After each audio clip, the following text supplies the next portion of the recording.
இந்திய இராணுவத்தில் பணிபுரியும் போது 2 பிள்ளைகளும் ராவி நதியில் தவறி விழுந்து மரித்து விட்டார்கள். பிறகு அவர் மற்றும் அவர் மனைவி பிள்ளைகள் இழந்த துக்கத்தில் என்ன செய்வது என்று தெரியாமல் தவித்துக் கொண்டு இருக்கும்போது இயேசு கிறிஸ்து தரிசனம் கொடுத்து இருவரும் ஆண்டவருக்கென்று ஊழியம் செய்யும்படி அழைக்கப்பட்டார்கள். அவர்கள் செய்து வரும் சத்திய வேத ஆராய்ச்சி ஊழியம் ஆண்டவருடைய கிருபையால் வல்லமையாக நடைபெற்று வருகிறது. அவர்கள் கொடுக்கும் ஆண்டவருடைய வார்த்தையை நாம் கேட்போம்.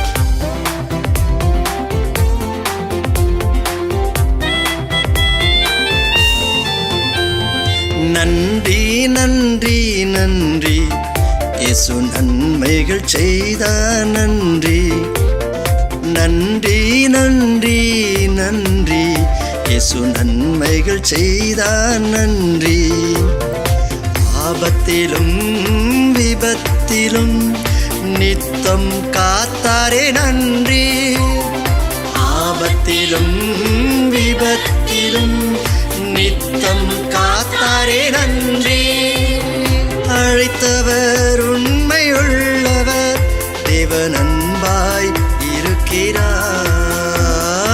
அழைத்தவர் உண்மையுள்ளவர், தேவன் அன்பாய் இருக்கிறார். நன்றி நன்றி நன்றி இயேசு நன்மைகள் செய்தார். நன்றி நன்றி நன்றி நன்றி இயேசு நன்மைகள் செய்தார். நன்றி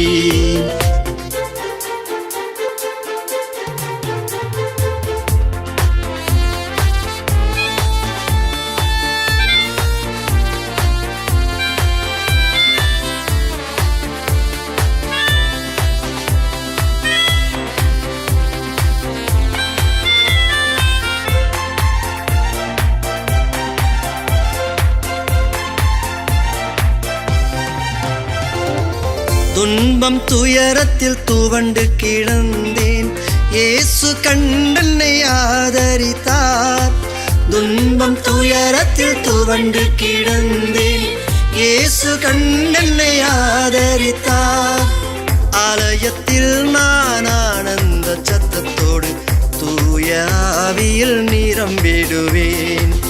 ஆலயத்தில் நான் ஆனந்த சத்தத்தோடு தூய ஆவியில் நிரம்பிடுவேன்.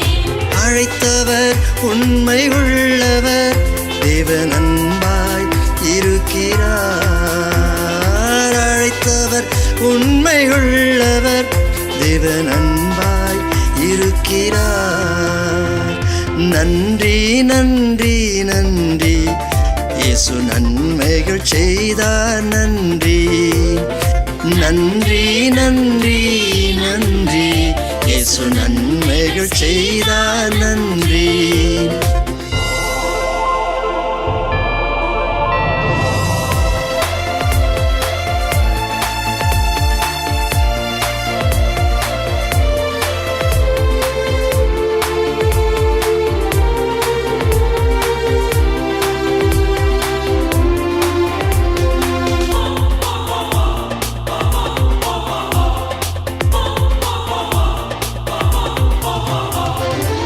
சத்தியத்தை நான் கேட்டதினால் விடுதலை வாழ்வில் அடைந்தேனே. சத்தியத்தை நான் கேட்டதினால் விடுதலை வாழ்வில் அடைந்தேனே. சாத்தானை கர்த்தர் மிதித்ததினாலே சங்கடம் இனி இல்லை, துதித்திடுவேன். சாத்தானை கர்த்தர் மிதித்ததினாலே சாட்சியாய் நானும் வாழ்ந்திடுவேன். அழைத்தவர் உண்மை உள்ளவர், தேவன் அன்பாய் இருக்கிறார். அழைத்தவர் உண்மை உள்ளவர், தேவன் அன்பாய் இருக்கிறார். நன்றி நன்றி நன்றி இயேசு நன்மைகள் செய்தார். நன்றி நன்றி நன்றி நன்றி இயேசு நன்மைகள் செய்தார் நன்றி. ஆபத்திலும் விபத்திலும் நித்தம் காத்தாரே நன்றி. ஆபத்திலும் விபத்திலும் நித்தம் காத்தாரே நன்றி. அழைத்தவர் உண்மை உள்ளவர், தேவன் அன்பாய் இருக்கிறார். அழைத்தவர் உண்மை உள்ளவர், தேவன் அன்பாய் இருக்கிறார். நன்றி நன்றி நன்றி இயேசு நன்மைகள் செய்தார் நன்றி. நன்றி நன்றி நன்றி இயேசு நன்மைகள் செய்தார் நன்றி.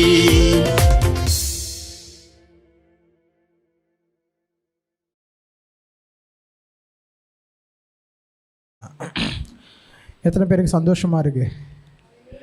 ஆமேன். ஏன்னா இந்த உலகத்தில் நம்மளுக்கு என்ன உலக பிரகாரமான காரியங்களை நம்ம பெற்றுக்கொண்டாலும், இப்போ ஒரு கார் வாங்கினா ரொம்ப சந்தோஷமாக இருக்கும். கண்டிப்பாக இல்லை, இங்கேருந்து சொல்லிடலாம் அதெல்லாம் காட்டிலும் அப்படி. ஆனாலும் ஒரு கார் வாங்கினா ரொம்ப சந்தோஷம். ஒரு வீடு வாங்கினா அது ரொம்ப சந்தோஷம். ஒரு பங்களா வாங்கினா ரொம்ப ரொம்ப சந்தோஷம். ஹல்லேலூயா.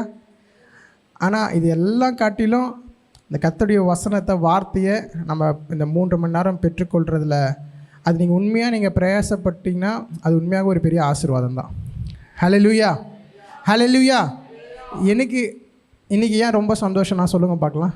எல்லாருக்கும் தெரிஞ்சிருக்கோம், 1 வருடம் நம்ம முடிச்சிருக்கோம். ஹல்லேலூயா. இதை ஸ்டார்ட் பண்ணி 1 வருடம் இல்லை, இது வந்து 12th கிளாஸ். ஒரு மந்த்து விட்டுட்டோம். ஆமாம், அப்புறம் லாஸ்ட்டு மந்த்து நடக்க வேண்டியது இப்போ இந்த மந்த்து நடக்குது. எனவே தேவன் நம்மோடு இருந்து அவருடைய ஏவுதல் இல்லைன்னா நம்மளாம் நடத்த முடியாதுல்ல. ஹல்லேலூயா. பரிசுத்த ஆவியானவர் நம்ம என்ன பண்ணுறாரு? ஏவுறாருல்ல. அதனால் அவரோட ஏவுதல் நம்மோடு இருந்து ரைட் டைமில் அங்கிள், அதாவது சத்தியத்தை சத்தியமாய் போதிக்கிற, நான் ரொம்ப நாள் பிரயாசப்பட்டு அம்மா நாங்கள் அதாவது இதை ஸ்டார்ட் பண்ணுறதுக்கு முன்னாடி அம்மா எங்ககிட்ட கேட்பாங்க, பைபிள் ஸ்டடி ஸ்டார்ட் பண்ணணும், அதுக்கு ஏற்ற ரைட் பர்சன் வேணும்னு. உண்மையாகவே இந்த 1 இயர் வந்து என்னோடய லைஃப்லேயும் இப்போ தான் நம்ம வந்து என்ன பண்ண ஒரு 1% அப்படி டச் பண்ணியிருக்கோம். ஹல்லேலூயா. ஏன்னா அதாவது வார்த்தையை அதை ஆராய்ந்து தியானிக்கணும். அந்த வார்த்தையாக எப்படி நம்ம மாறணும், அதுதான் ரொம்ப ரொம்ப முக்கியம். அநேக பேர் நம்ம வார்த்தையை கேட்குறோம், போய்ட்றோம். ஆனால் அந்த வார்த்தை நல்ல நிலத்தில் போடுறது அது 30, 60, 100 பலன் தருது. அந்த வார்த்தையாக நம்ம மாறணும். இந்த வார்த்தைனா இயேசு அப்படின்னு சொன்னார்ல அங்கிள். ஏன்னா இப்போ நம்ம எல்லாம் எந்த கிளாஸில் இருக்கோம்? ஏன்னா இந்த 1 இயர் நம்ம கம்ப்ளீட் பண்ண போகிறதுனால உங்களுக்கு ஜஸ்ட் ஒரு ரிமைண்டர் மாதிரி. என்ன கிளாஸில் இருக்கோம்? எதை குறித்து நம்ம பார்த்துட்ருக்கோம் இந்த கிளாஸில்? ஏன்னா இது நம்ம கிளியராக இருக்கணும். அதை குறித்து தான் அங்கிள் அதிகமாக எடுக்க போகிறாங்க. இயேசுவை நம்ம என்ன பண்ணுறோம்? அதிகமாக தியானிக்கிறோம். இயேசுவை தான் என்ன பண்ணுறோம்? இயேசுவை தான் நம்ம அதிகமாக தியானிக்கிறோம். அப்போ இயேசுவோட குணங்கள், இயேசுவை போல் மாறணும். அந்த குணங்கள், அந்த கேரக்டர்ஸு அதெல்லாம் நம்ம அப்படியே மாறிடணும். ஹல்லேலூயா. எனவே அது நம்ம மாறுறது இல்லாமல் அநேகரை உருவாக்குகிறவர்களாக நம்ம மாறணும். ஹல்லேலூயா. இந்த பைபிளோட கிளாஸ் பேர் சொல்லுங்கள் பார்க்கலாம். 1 இயர், அதுதான் இது ஒரு சும்மா ஒரு 1 இயர் முடிக்க போகிறோம். ஏன்னா 1 இயர் இதெல்லாம் நம்ம கிளியராக இருக்கணும். இல்லைன்னா நம்ம வந்துட்டு அப்படியே போகிறோம். சத்திய வேத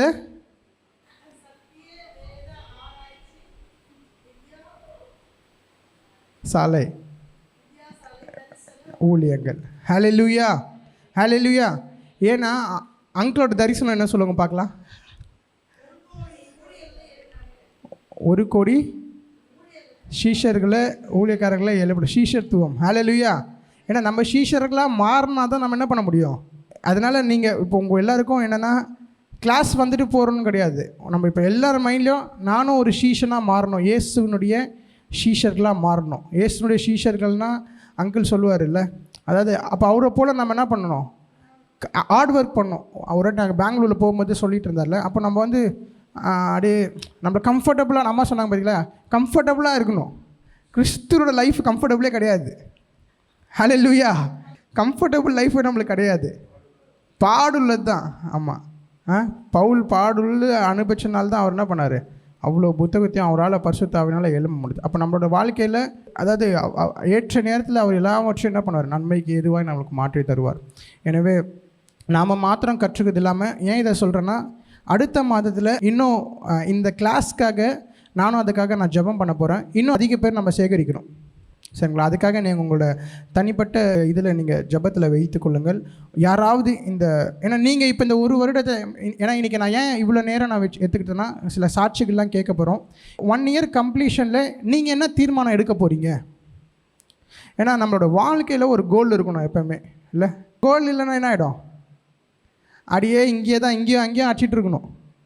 யார்கிட்ட பாலை போகிறது, எங்கே பந்து போடுறது, எங்கே கோல் அடிக்குதுன்னே தெரியாது, இல்லை? நம்மளோட லைஃப்பில் அதே மாதிரி இந்த பைபிள் ஸ்டடிக்கு நான் என்ன பிரயாசப்படுறேன்னா, எல்லாருக்கும் நம்மளுக்குள்ள ஒரு கோல் இருக்கணும். ஒருவேளை நம்ம எல்லாரும் ஒரு ஆத்மாவை இந்த கிளாஸுக்கு அழைத்து கொண்டு வந்தாலும் அதுக்கேற்ற ஆசீர்வாதத்தை கர்த்தர் நம்மளுக்கு கொடுப்பார். தொடர்ந்து இதற்காக நீங்கள் ஜெபித்துக் கொள்ளுங்கள். ஜெபத்தோடு நாம் அங்கிள் கிட்ட கொடுக்கலாம்.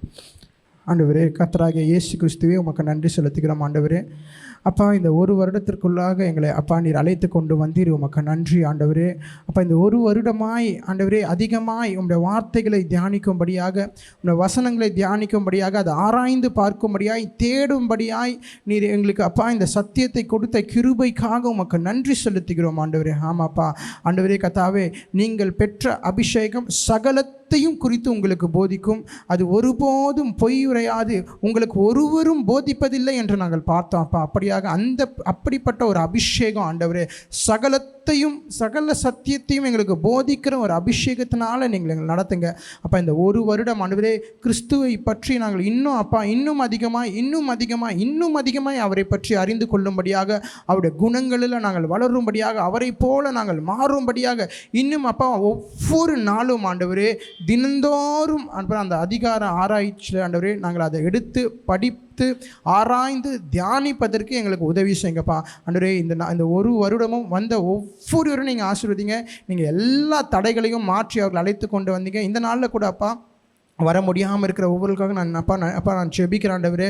அப்பா, அவர்களோட எல்லா தடைகளையும் மாற்றி ஆண்டவரே அடுத்த மாதத்தில் அவர்கள் அழைத்து கொண்டு வாங்க. விசேஷமாக ஆண்டவரே அங்கிளுக்காகவும் ஆன்ட்டிக்காகவும் ஜெபிக்கிறேன் ஆண்டவரே. அப்பா, இந்த ஆண்டவரே இந்த தரிசனத்தை நீர் கொடுத்த அப்பா ஆண்டவரே கிருபைக்காக உமக்கு நன்றி செலுத்துகிறோம் ஆண்டவரே. 1 கோடி சீஷத்துவத்தை ஆண்டவரே சீடர்களை ஏற்படுத்த வேண்டும் என்ற அந்த தரிசனம் ஆண்டவரே அப்பா உலகம் எங்கும் எடுத்துக்கொண்டு செல்லும்படியாக உங்களுடைய வருகை தாமதிக்கும் என்றால் இந்த சத்தியத்தை சத்தியமாய் அறிந்து கொள்ளும்படியாக எங்களுக்கு உதவி செய்யுங்கப்பா.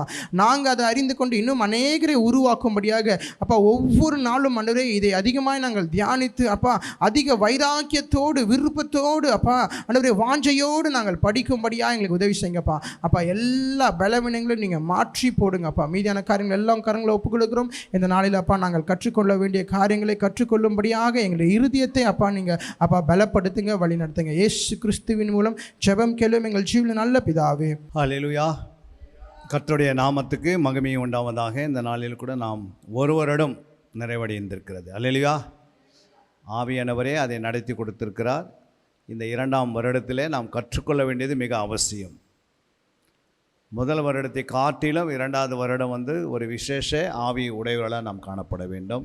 அநேக வெளிப்பாடுகள் நாம் எழுதி கொடுக்க வேண்டும். ஒவ்வொரு வசனத்துக்குள்ளேருந்து ஒரு வெளிப்பாடை கண்டுபிடிக்கணும். அதுதான் முக்கியம். அப்போ நம்ம இவ்வளோ நாட்கள் படித்த பாடங்களுக்கும் இனிமேல் படிக்க வேண்டிய காரியங்கள், ஏற்கனவே உங்களுக்கு சப்ஜெக்ட்லாம் கையிலே 24 சப்ஜெக்ட் கொடுத்து வச்சுருக்கிறோம். சீசஸ்து குறித்து, ஜாமக்காரை குறித்து, நிறைய சப்ஜெக்டுகள். அது ஆவி, ஆத்மா, சரீரம். நீங்கள் எத்தனை பேர் அந்த சப்ஜெக்டை நல்லா பார்த்துருக்குறீங்கன்னு தெரியாது. ஆனால் உங்களுக்கு சப்ஜெக்டை எழுதி கையில் கொடுத்துருக்கிறது. ஆனால் அந்த சப்ஜெக்டை எப்போ புரியும்னா உங்களுக்கு வேதத்தை தேடி அதை ஆராய்ந்து தியானிக்கும் போது அப்போ தான் அந்த வெளிப்பாடு கிடைக்கும். அல்லேலூயா. அப்போ ஒவ்வொரு நாளும் நம்முடைய ஆவிக்குரிய ஜீவியத்தில் நம்முடைய ஆத்மாவை பலப்படுத்துவதற்கு தான் நாம் எடுக்கிற இந்த சத்தியங்கள். அல்லேலூயா. நம்மோட கூட ஒரு கூட்டத்தை ஆயத்தப்படுத்த வேண்டும். அப்போ நாம் பலப்பட வேண்டும். நம்மோட கூட்டத்தை என்ன செய்யணும்? ஆயத்தப்படுத்த வேண்டும். நமக்கு தெரிஞ்சதை மற்றவங்களுக்கு சொல்ல வேண்டும். அது ஆண்டவர் சொல்கிறாரு. அப்போது நல்ல ஒரு சீசனாக நம்ம உருவாக்கப்பட வேண்டும். சீசனாக உருவாக்கிறதுக்கு தான் அவருடைய நிறைவான கனியில் வளரணும். சீசர்கள் ஏன் தடுமாற்றம் வந்துச்சுன்னா அவங்களுக்குள்ள கனி இல்லை. மறுதளித்தாங்க. அதுக்கு என்ன காரணம்? கிறிஸ்துவை அறிகிற அறிவு குறைவாக இருந்தது. அப்போ கிறிஸ்துவை எப்போ அறிஞ்சாங்களோ அதுக்கு பிறகு பார்த்திங்கன்னா அவங்க தடுமாற்றமே வரல அவங்களுடைய வாழ்க்கையில். அதனால தான் கிறிஸ்துவை அறியாமல் எந்த வேலையும் செய்ய முடியாது. கிறிஸ்துவை அறியாமல் நீ சுவிசேஷம் அறிவித்து பாருங்கள், பாதிலே ஊழி நின்றோம். கிறிஸ்துவை அறியாமல் போதித்து பாருங்கள், கொஞ்ச நாள் போதிப்பாங்க, அதோட ஸ்டாப் பண்ணுவாங்க. கிறிஸ்துவ அறியாத நம்ம ஊழியம் செய்து பாருங்கள், கொஞ்ச நாள் அவங்க சபையை நடத்துவாங்க, அதுக்கப்புறம் சபை காணாது போயிடும். அல்லேலூயா. அப்போ கிறிஸ்துவை அறிகிற அறிவு நீதிமொழிகள் 1ஆம் அதிகாரத்தில் நான் வாசிக்கிறோம். நீதிமொழிகள் 1:1 வரைக்கும் வாசிக்கலாம். நீதிமொழிகள் 1ஆம் அதிகாரம் 1-3.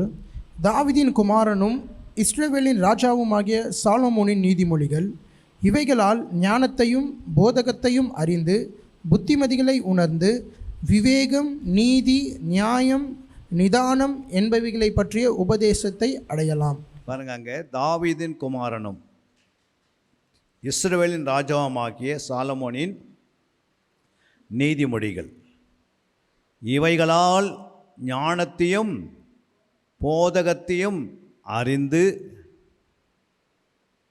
புத்திமதிகளை உணர்ந்து விவேகம், நீதி, நியாயம், நிதானம் என்பவைகளை பற்றிய உபதேசத்தை அடையலாம். அப்போ எத்தனை காரியம் சொல்கிறார் ஆண்டவர்? 7 காரியம் சொல்கிறாரு. என்னென்ன இருக்குது அதுக்குள்ளே? அப்போது ஞானம் ஃபஸ்ட்டு சொல்கிறார், ஞானம். 2வது அறிவு. அறிந்து என்ற வார்த்தைக்கு தான் அறிவு. அப்போ அந்த போதகத்தை அறிந்தனா எப்படி அறிய முடியும்? ஃபஸ்ட்டு ஞானம் உள்ளே வரணும். அந்த ஞானம் இவைகளால் அப்படின்னா என்ன அர்த்தம்? அந்த நீதிமொழிகளால் ஞானம் வருகிறது. அந்த ஞானத்தை நீங்கள் அறியும் போது, அதாவது ஞானத்தின் போதகம்னா ஒருத்தர் போதிக்கும் போது நமக்கு போதித்து கொண்டே இருக்கும். நான் உனக்கு போதித்து நீ நடக்க வேண்டிய வழியை காட்ட உண்மையில் கண்ணை வைத்து. அப்போ நான் உனக்கு போதித்து அப்படின்னா என்ன? ஆவியானவர் யாருமெல்லாம் போதிக்கணும்.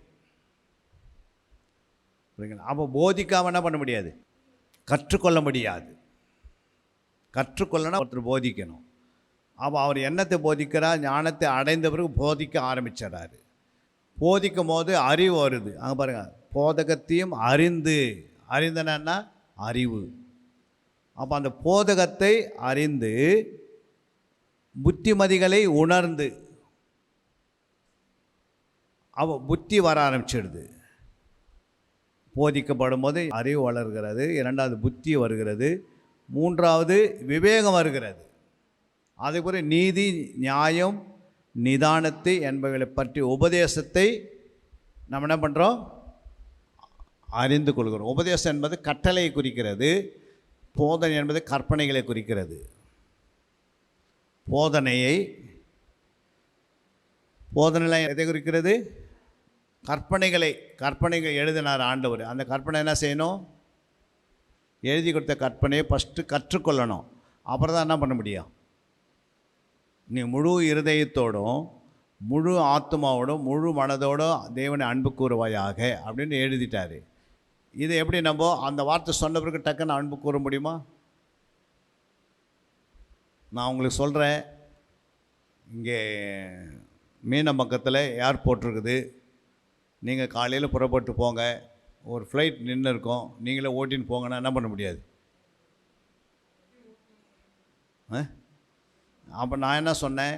கட்டளை கொடுத்துட்டேன். புரியுங்களா? பர்மிஷன் கொடுத்துட்டேன். நீங்கள் எப்படியாவது என்ன பண்ணுங்க, அந்த ஃப்ளைட் எடுத்துன்னு போய் எங்கன்னா ஒரு இடத்துல என்ன பண்ணுங்க, இறக்கிடுங்க அப்படின்னு சொன்னால் முடியுமா? முடியாது. ஏன் முடியாது? நான் கட்டளை கொடுத்துருக்குறேன். அந்த கட்டளையை கை கொள்ளனா அப்போ இயேசு கட்டளை கொடுக்குறாரு, உன் முழு இருதயத்தோடும் முழு ஆத்மாவோடும் முழு பலத்தோடு என்ன பண்ணு அப்படின்னு இயேசு சொல்லிட்டாரு. உடனே நம்ம அன்பு கொண்டுருமா? அந்த கட்டளையை என்ன பண்ணியிருக்கணும்? அந்த கற்பனைகளை. அப்போ அதுக்கு போதிக்கப்பட வேண்டும். அந்த அன்பு கூற வேண்டியது பிதாவின் இடத்துல. அன்பு கூறுவதற்கு பிதாவினுடைய கட்டளைகளை பிதாவினிடத்தில் என்ன பண்ணியிருக்கணும்? கற்றுக்கொள்ளணும். அதுக்கு தான் கற்றுக்கொள்வது யார் வர்றது? ஆவியானவர் வராரு. ஆவியானவர் எல்லாம் என்ன பண்ண முடியாது? கற்றுக்கொள்ள முடியாது. அப்போ ஆவியானவர் வந்து என்ன செய்கிறார்? நமக்கு கற்றுக் கொடுக்கிறார். எதை கற்றுக் கொடுக்குறாரு? அவருடைய கட்டளையை கற்றுக் கொடுக்குறாரு. சொல்லிட்டாரு பிதா, என்ன செய்யுங்க? பிதாவாக தேவனை முழு இருதயத்தோடு என்ன பண்ணுங்க? அன்பு கூறுன்னு சொல்லிட்டோம்.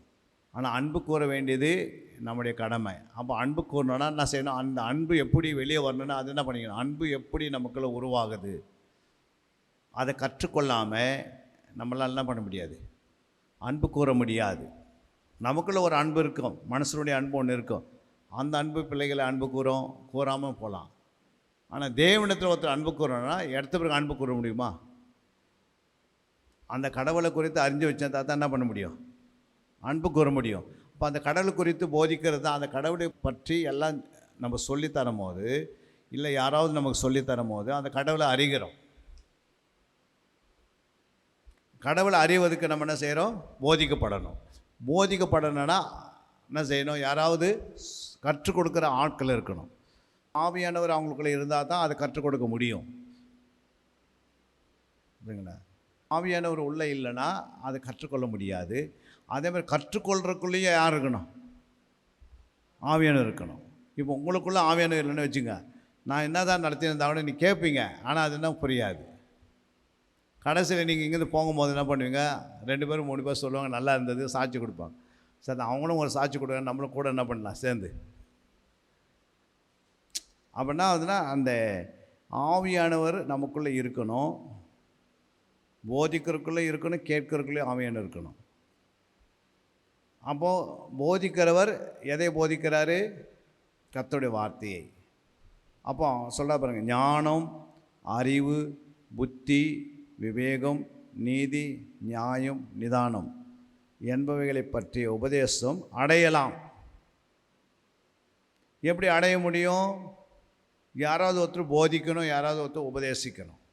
போதிக்க முடியல, உபதேசிக்க முடியல, அவங்க எதையுமே இதில் என்ன பண்ண முடியும்? விவேகம்னா என்னன்னு தெரியாது, அறிவுனா என்னன்னு தெரியாது, ஞானம்னா என்னன்னு தெரியாது, புத்தினா என்னன்னு தெரியாது, நிதானம்னா என்னன்னு தெரியாது. அப்போ எப்படி அதை கற்றுக்கொள்ள முடியும்? அப்போ நான் சொல்கிறது புரியுதுல்ல உங்களுக்கு? ஏதாவது கேள்வி இருக்கா? அதனால தான் ஆண்டவன் சொல்கிறாரு, ஒரு அதிகாரத்தை தேடு, அந்த அதிகாரத்தை ஆராய்ந்து பாரு, அந்த அதிகாரத்தை தியானித்து பாரு, அந்த அதிகாரத்தை சம்பாஷணை பண்ணு, அப்படின்னா ஒருவருக்கு சொல்லு. இப்படியே நம்முடைய வாழ்க்கையில் ஆவிக்குரிய ஜீவித்தில் கொஞ்சம் கொஞ்சமாக தான் இது உள்ளே வரும். எடுத்த பிறகு நம்ம ஒரு வசனத்தை மனப்பாடம் பண்ணிடலாம். ஆனால் அந்த வசனத்தில் இருக்கிற சாரம்சம் அறிந்து கொள்வதற்கு தான் தேடுதல், ஆராய்தல், தியானித்தல். இதுக்கு டைம் எடுத்தால் தான் முடியும். அதனால தான் அண்ணா ஆண்டவன் சொன்னார், பரலோகம் போவது சிலர்ன்றார். இடுக்கமான வாசல் வழியாய் போகிறவர் அநேகரா சிலரா? சிலர். ஏன் சிலர் என்றார்? பரலோகத்துக்கு எவ்வளோ ஆத்மா வந்திருக்கணும். இன்றைக்கி கிட்டத்தட்ட 6000 வருஷம் முடிஞ்சிடுச்சு. இயேசு கிறிஸ்து வந்து 2000 வருஷம் முடிய போகுது, முடிஞ்சிட்டு போயின்னு இருக்கிறோம். அப்போ 2000 வருஷத்தில் எவ்வளோ பேர் மனம் திரும்பி வைப்பாங்க? எவ்வளோ பேர் இயேசுக்குள்ளே வந்திருப்பாங்க? வந்தவங்க எத்தனை பேர் பின்மாற்றம் அணிஞ்சிட்டாங்க? எத்தனை பேர் வந்து இயேசுக்குள்ளே இல்லாமல் போயிட்டாங்க? எவ்வளோ பேர் ஆண்டவருக்காக நிற்கிறாங்க? அப்போ நமக்குள்ளே வந்து இந்த ஞானத்தை வளர்த்து கொள்ள முடியல அப்படின்னா, நமக்குள்ள அறிவை வளர்த்து கொள்ள முடியலன்னா, நமக்குள்ளே வந்து விவேகத்தை வளர்த்து கொள்ள முடியலன்னா, புத்தியை வளர்த்து கொள்ள முடியலன்னா, அது போதிக்க தான் அதெல்லாம் வரும்.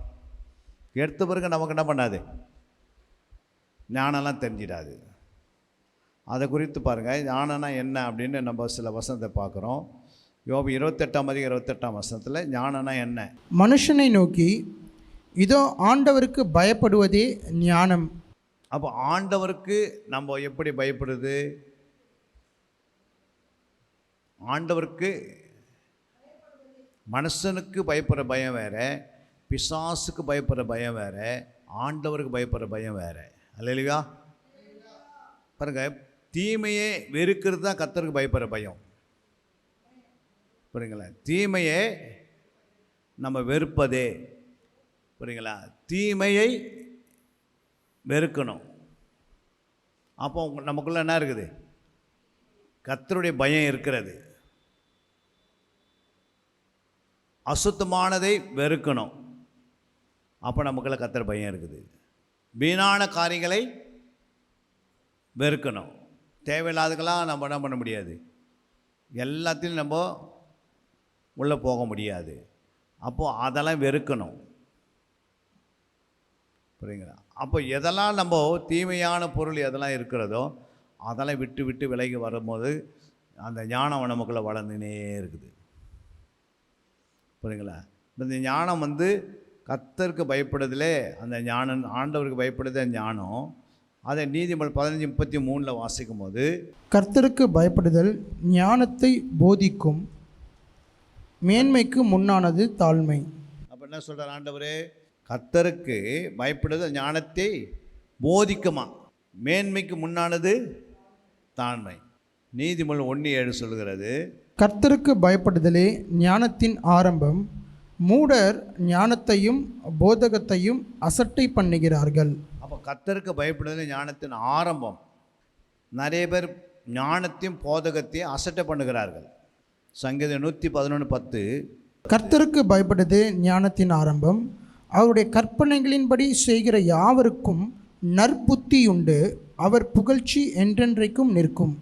கர்த்தருக்கு பயப்படுதல் ஞானத்தின் ஆரம்பம், அவருடைய கற்பனைகளின்படி செய்கிற யாவருக்கும் நற்புத்தி உண்டு, அவர் புகழ்ச்சி என்றென்றைக்கும் நிற்கும். நீதிமொழிகள் 8:13.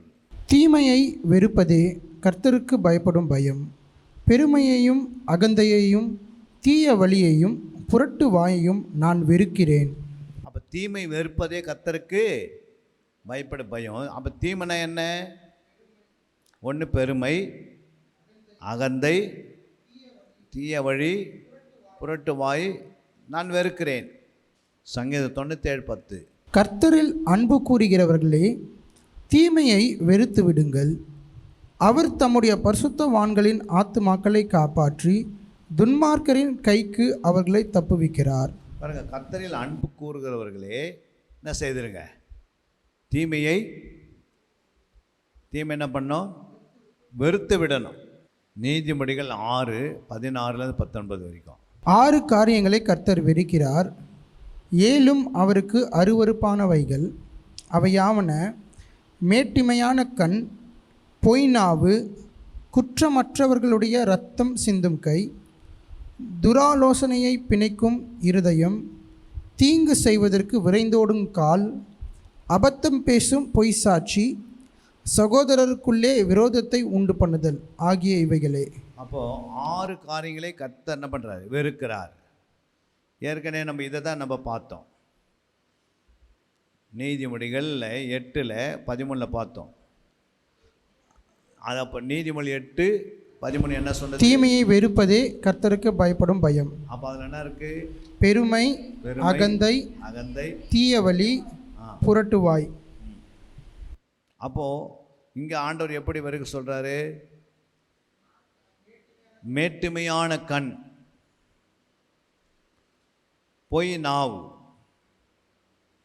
குற்றமற்றவர்களுடைய ரத்தம் சிந்தும் கை, துர ஆலோசனை பிணைக்கும் இருதயம், தீங்கு செய்வதற்கு விரைந்தோடும் கால், அபத்தம் பேசும் பொய் சாட்சி, சகோதரருக்குள்ள விரோதத்தை உண்டு பண்ணது ஆகிய இவைகளே. இப்போ 6 காரியங்களை கர்த்தர் ஏன் வெறுக்கிறாரு? 7 அவருக்கு அருவருப்பானவைகள்னா, அப்போ 6 காரியங்கள் என்ன இருக்குது? மேட்டுமையான கண். அப்போ மேட்டுமை எங்கே வருது? ஒரு மனுஷனுடைய இருதயத்தில். கண்கள் இச்சன்னு சொல்கிறார்ல ஆண்டவரே, அந்த மேட்டுமையான கண் எங்கே இருக்குதுன்னா இருதயத்தில் தான் இருக்குது. 2வது பொய் பேசுகிற நாவு. 3வது குற்றமற்றவனுடைய ரத்தம் சிந்தும் கை. அப்படின்னா இந்த வட்டிக்கு வாங்கிறது, வட்டிக்கு கொடுக்கறது, தன்னுடைய பணங்களை லஞ்சம் கொடுக்கறது, இதெல்லாம் அதுக்குள்ளே வந்துடும். அதான் ரத்தம் சிந்தும் கை. இந்த ரத்தம் குற்றமற்றவர்களுடைய அவங்களுடைய பணத்தை பிடுங்கிறது, இல்லை அவங்ககிட்ட லஞ்சம் வாங்கிக்கிறது, இல்லை அந்த பணத்தை ஏமாத்துறது, இதெல்லாம் எதில் வந்துடுது? ரத்தம் சிந்தம் கையில் வந்துடுது. துர் ஆலோசனை பிணைக்கும் இருதயம். நம்முடைய இருதயத்தில் தப்பான ஆலோசனை யோசனைகள் அடிக்கடிக்கு உள்ளே வரும், புரியுதுங்களா? அதை நம்ம வெறுக்கணும். தீங்கு செய்வதற்கு நம்முடைய கால் என்ன பண்ணோம்? விரைந்து ஓடும், சும்மாவே இருக்காது கால், புரியுங்களா? அபத்தமாக பேசும் பொய் சாட்சி. பார்த்தா இருக்க மாட்டாங்க, ஆனால் சாட்சி கொடுப்பாங்க. பார்த்த மாதிரியே பேசுறது, அதை விரிவாக்குறது. அப்போ கண்ணால் பார்க்காதது, காதால் கேட்காதது, அதுக்கு என்ன இல்லை? அது சாட்சியே இல்லை. நம்ம கண்ணாலையும் பார்க்கல, காதாலையும் கேட்டிருக்க மாட்டோம். அப்போ இதிலேருந்து நம்ம தப்பிக்கணும். அதுக்கு அடுத்தது சகோதரருக்குள்ள விரோதத்தை என்ன பண்ணுறது? உண்டு பண்ணுறது. ஆகிய இவைகளே. அப்போ சகோதரர் 2 பேர் நல்லா இருக்கிறது பிடிக்குதா, அவங்கள போய் என்ன பண்ணுறது? தூண்டி விடுறது. அவர் இவரை குறித்து இப்படி பேசினார், அவரை குறித்து பேசினார் சொல்லி அவங்கள பிரித்து விடுறது, புரியுங்களா? எப்படி வேதத்தில் பிசாசு காயினுக்கும் ஆபேலுக்கும் நடுவில் ஒரு பிரிவினை உண்டாக்குனான், புரியுங்களா? அது மாதிரி ஏசாவும் யாக்கோபுக்குள்ள ஒரு பிரிவினை உண்டாச்சு. அது பிறகு புதிய ஏற்பாட்டில் நிறைய பரிசுத்தவான்களுக்கு நடுவில் பிரிவினை வந்தது. அப்போ இதெல்லாம் ஏன் வருது அப்படின்னா, இந்த மாதிரி இந்த ஞானம் இல்லாமனால, கர்த்தருக்கு பயப்படுறது அந்த ஞானம் இல்லாதனால நம்ம எது இருந்தாலும் அதை பிசாசு வஞ்சித்துருவான். ஏன் வஞ்சித்துறான்? நம்ம வேதம் தெரியல. என்ன தெரியல? நம்ம வேதத்தை அறியாது இருந்தால் பிசாசு நமக்கு தோண்டி விட்டுனே இருப்பான். நீ வேதத்தை அறிஞ்சிங்கன்னா என்ன பண்ண முடியாது? வேதத்தை அறிஞ்சு அவனால் தூண்ட முடியாது. ஏன்னா அவனுக்கு எந்த சைடு கேள்வி கேட்டாலும் பதில் சொல்லுவோம். ஆனால் அதே நமக்கு வேதம் தெரியலனா அவன் நம்ம தூண்டி விடுவான், நம்ம பலவீனப்படுத்துவான். அடிக்கடிக்கு நமக்கு ஒரு பிளஸ் தொந்தரவு வரும். அப்போ அந்த வேதத்தை தினந்தோறும் நம்ம எடுத்து என்ன செய்யணும்? கர்த்தரை அறியணும் அதிகமாக. அவருடைய இருதயத்தை அறியணும், அவருடைய செய்கைனா எப்படி அறியணும், அவருடைய வல்லமனை எப்படி வேலை செய்யுது, அவருடைய பரிசுத்தை எப்படி வேலை செய்யுது, அவர் ஏன் இந்த மக்களை நேசிக்கிறாரு, என்ன காரணம் பரலோகத்துக்கு மக்களை ஏன் கொண்டு போகிறாரு, இதெல்லாம் நமக்கு என்ன பண்ணோம்? ஆவிக்குரிய ஜீவியத்தில் நம்ம அப்படியே வளர்ந்து வரோம். அப்படி வளர வளர வளர தான் நம்முடைய ஆவிக்குரிய ஜீவியத்தில் வளர முடியும். அடுத்து பாருங்க, நீதிமொழிகள் 2:10. ஞானம் உன் இருதயத்தில் பிரவேசித்து அறிவு உன் ஆத்மாவுக்கு இன்பமாக இருக்கும்போது. அப்போது ஞானம் எங்கே இருக்கணும்? இது நல்லா தெரியணும். இப்போ ஞானம் ஆவியிலும் ஞானம் வரணும், சரீரத்தில் ஞானம் வரும். ஆனால் அது முக்கியம் எங்கே வேணும்னா ஞானம் இருதயத்தில் தான் வேணும். அப்போ பாருங்கள், அடுத்த வசனங்களை வாசித்து பாருங்கள், 14:33 நீதிமொழிகள். புத்திமானுடைய இருதயத்தில் ஞானம் தங்கும், மதியினரிடத்தில் உள்ளதோ வெளிப்படும். ஞானம் எங்கே தங்குமா? புத்திமானுடைய இருதயத்தில் ஞானம் தங்கும். அப்போ ஞானம் பிரவேசிக்கும் எங்கே? இருதயத்தில். ஞானம் தங்கும் இருதயத்தில். நீதிமொழிகள் 11:2. அகந்தை வந்தால் இலட்சியும் வரும், தாழ்ந்த சிந்தையுள்ளவர்களிடத்தில் ஞானம் உண்டு. தாழ்ந்த சிந்தை உள்ளவரிடத்தில் என்ன உண்டு? அப்போ ஏற்கனவே அந்த தாழ்மை உள்ளவரிடத்தில் ஞானம் தங்கி இருக்குது இருதயத்தில். அங்கே தான் சிந்தை உருவாகுது.